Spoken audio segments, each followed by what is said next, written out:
What about our intelligence? What about consciousness? Well, the concept of meditation sheds light, sort of new light, I think, on what consciousness is. And meditation, classically understood in the yogic sense that gave birth, for example, to the Buddha and the techniques taught by Shankara and so forth, was about leading the mind effortlessly within, taking the outwardly directed active mind, typically directed outward through the senses, and turning that attention powerfully within to experience deeper and deeper levels of mind, quieter and quieter levels of the thinking process, slipping beyond thought altogether to experience pure being, pure consciousness, purely consciousness. Consciousness beyond thought, beyond sensation, beyond the intellect, beyond emotion, pure, abstract, unbounded awareness. Then, according to the Yoga Sutras, according to the first verse and the second verse of the Yoga Sutras, yoga chitta vritti nirodha. Yoga, experience of unity, the non-dual consciousness, is the complete settling of the activity of the mind.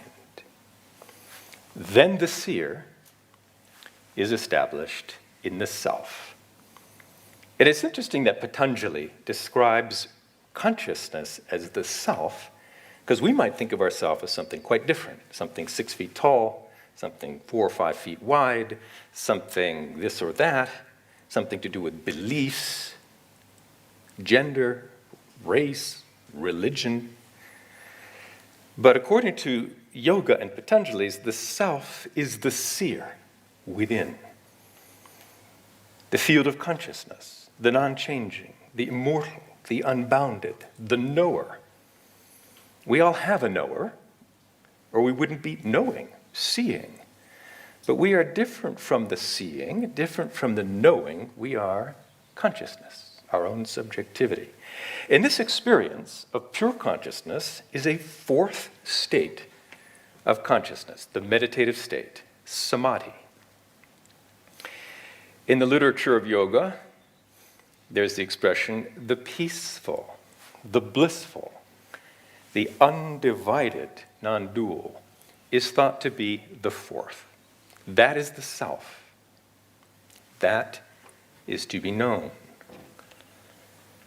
It is not just a state of subjective experience. It has, in the brain, its corresponding measurable correlates. At every level of the settling of the mind, the electrical activity of the brain, the firing of the neurons in the brain looks completely different. Outwardly directed activity, active mind, concentration, focusing, quieter levels of self-reflection, as in, for example, what's called open monitoring, the scientific literature, but a self-reflective, self-observing, Vipassana-style meditation or mindfulness is generally in this category. Completely different style of functioning of the brain. Going beyond thought completely, now having nothing to do with thought, no mind, no intellect, but pure, unbounded, universal, abstract awareness. Pure existence has its own completely unique style of brain functioning. The meditative state is characterized by not just the frequency, which is alpha 1, but the uniform or synchronous firing across the total brain. And that's, from a brain standpoint, amazing. It's absolutely amazing. Because normally the brain is not that coherent, in case you can't tell. In waking consciousness, even sitting restfully with the eyes closed, if you look at the electrodes on the scalp as you measure the electrical activity of the brain in waking consciousness, there's not a great deal of coherence or communication or correlation between different parts of the brain. Some neighboring parts of the brain are talking to each other, but mostly the brain is functioning in a rather asynchronous and chaotic way. This is the same subject learn to meditate 3 months later in the meditative state, and you see something you don't see in hypnosis, waking, dreaming, sleeping, or drug-induced states. You see the whole brain functioning in a completely synchronous, coherent way. That is one of the signatures of a new state of consciousness. Fourth state of consciousness, samadhi, the meditative state. Now, in addition to simply being interesting, for practical purposes, orderly brain functioning is a good thing.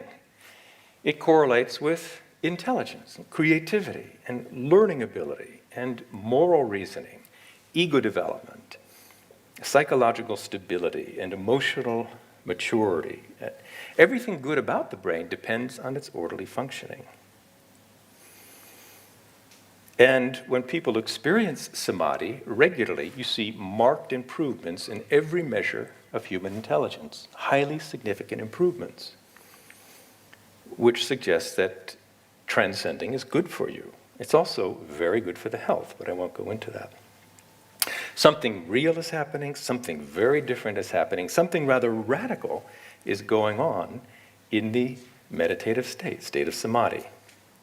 But back to the first question, what is the relationship between that inner experience of unbounded awareness when the mind, the intellect, is temporarily left behind? Because transcending can be a rather fleeting experience, as the Rosicrucians like to say, one split second in eternity. It's a holy shit experience. Oh my God, what was that? It's radical, but it's universal, and it's unbounded, and it's infinite. But what is the relationship between that field of intelligence within, at the basis of thought, and the intelligence at the basis of the universe?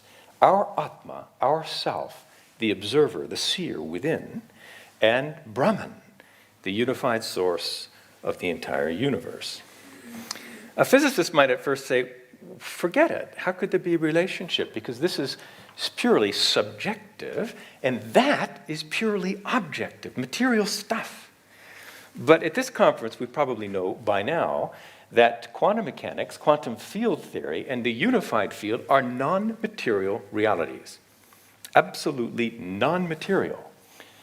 It's not a material source of the material universe. It's a non-material source and pure potential, pure intelligence. And intelligence is a perfectly fair word because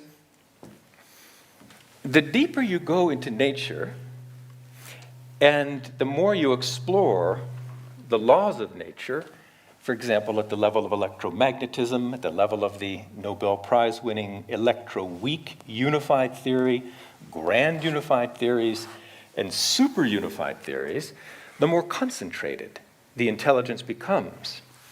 And the very simple mathematical formula that describes the structure and functioning of unity contains within that compact form all the intelligence, all the laws of nature governing life at every level.